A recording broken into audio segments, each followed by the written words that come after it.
نحمدہ ونصلی علی رسولہ الکریم اما بعد سبحانک لا علم لنا الا ما علمتنا انک انت العلیم الحکیم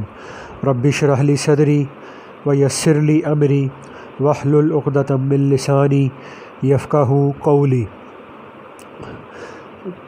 یہ کچھ گزارشات ہیں کہ کیسے ہماری نماز اللہ تعالیٰ کے دھیان والی بن جائے اور ہماری نماز کے اندر وہ مطلوبہ خشوع و خضوع پیدا ہو جائے کہ جس خشوع اور خضوع کے پیدا ہونے پر نماز کے اندر یہ صلاحیت اور خاصیت پیدا ہو جاتی ہے کہ نمازی کو بے حیائی اور برے کاموں سے روک لیتی ہے، اور ہماری نماز ایسی نماز بن جائے کہ جو ہمیں اللہ تعالیٰ کے قرب اور تعلق کے درجات میں ترقی کا باعث ہمارے لیے ہو۔ تو اس میں اب خشوع و خضوع کو حاصل کرنے کے لیے کچھ گزارشات یہ کرنی تھی۔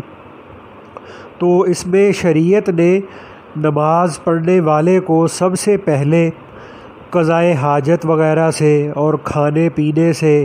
اور گھریلو کام اور اس طرح کے جتنے بھی جو امور ہوتے ہیں جن کی وجہ سے نماز کے خشوع میں رکاوٹ پیدا ہوتی ہے، تو شریعت میں ہمیں یہ کہا گیا ہے کہ پہلے انسان اپنے ان کاموں سے فراغت حاصل کر لے، اس کے بعد نماز کے لیے جائے۔ تو مطلب یہ ہے کہ ظاہری اور باطنی اعتبار سے انسان یکسوئی اور سکون کی حالت میں ہو، اور اس کا طریقہ یہ ہے کہ انسان کے جسم کے تمام اعضاء پرسکون ہوں، اور نمازی جب نماز کے لیے جا رہا ہو تو ادھر ادھر نہ دیکھے۔ یعنی ایک تو ہے کہ اپنی نظر کی حرام سے حفاظت، اور ایک ہے اپنی نظر کی لایانی سے حفاظت۔ تو اپنی نظر کی اگر انسان حرام سے حفاظت نہیں کرتا تو انسان سے عبادات کی توفیق چھن جاتی ہے،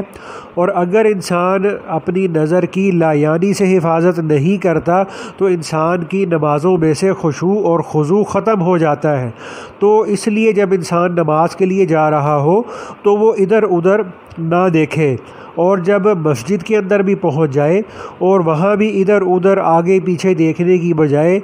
نمازی اپنی صف کے اندر بیٹھ جائے، اور نماز پڑھتے وقت یہ خیال کرے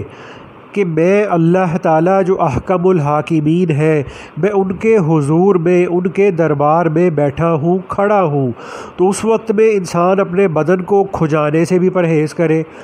تو اگرچہ نماز کے اندر 3 حرکات کی ایک رکن میں اجازت دی گئی ہے،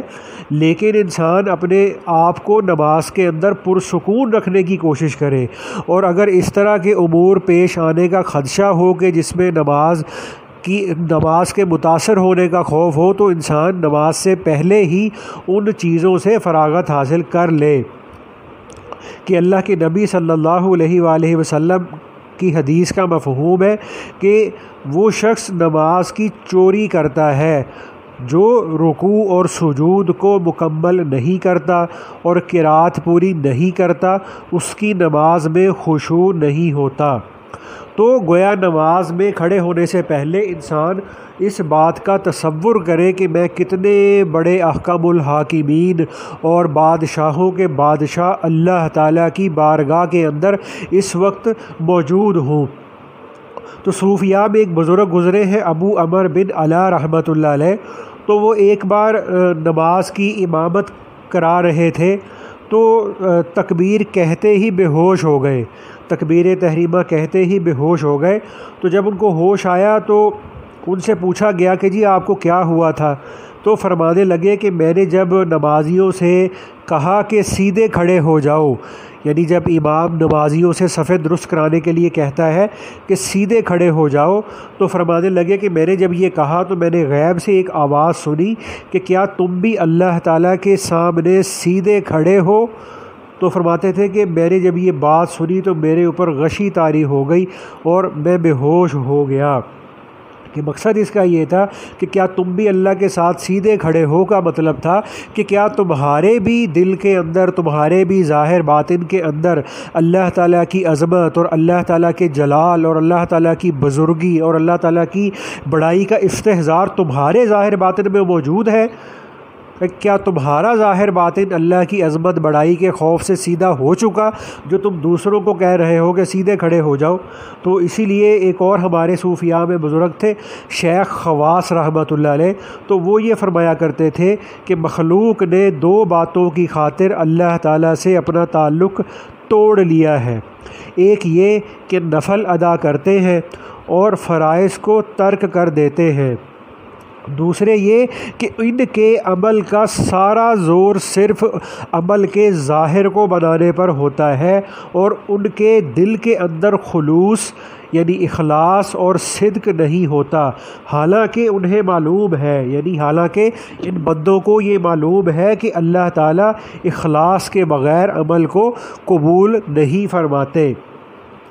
تو اب اس میں یہ ہے کہ نماز کس طریقے سے ادا کی جائے، تو اس میں جو صالحین ہیں ان کا طریقہ یہ ہوتا ہے